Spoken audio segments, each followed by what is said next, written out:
My name is Bryan Bentley. That's Bryan Bentley, just like the car.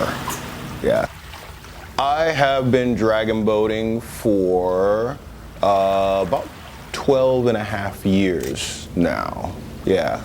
I started in Singapore, so I lived in Singapore for 5 years, and like I was like kind of bored in Singapore. I mean, there's only so much you can go out at night and go to the bars and stuff. I wanted to get back into fitness. I just wanted to get out and see different parts of the city and do something different. How is that?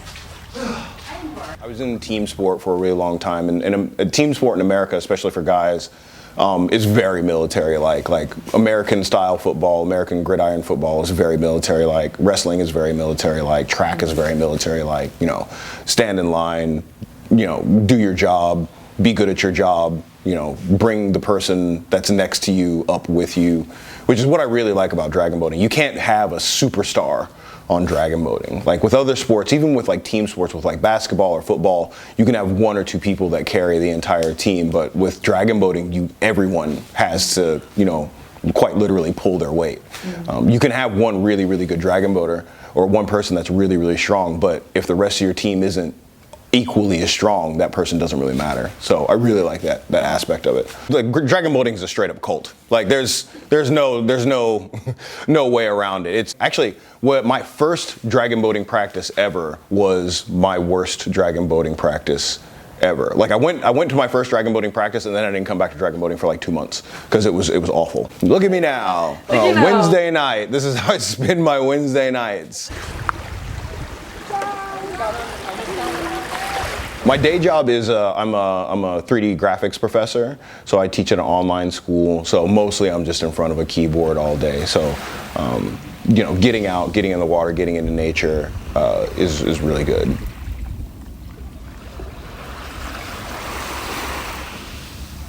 So SMUGZ is what's called an expat team or a professional team.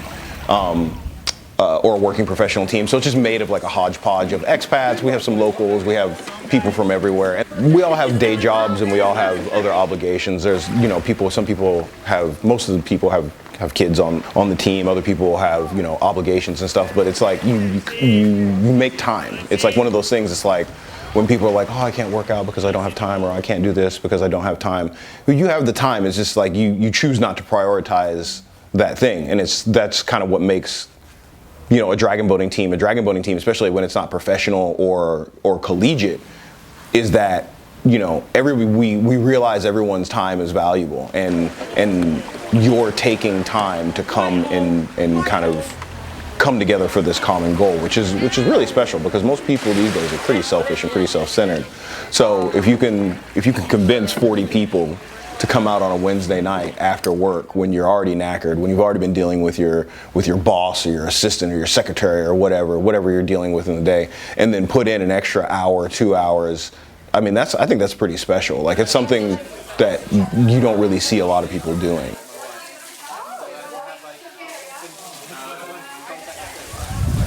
One, two, three, go!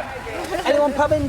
I'm not a spring chicken anymore. Like I'm almost 43 years old, so it's a great way to get out on the water. It's a great way to stay fit and stay, you know, active. But I'm not one of those. I'm a weekend warrior for sure. Like I don't have any grand delusions of becoming like the greatest dragon boater on the planet. We leave that to the young college kids.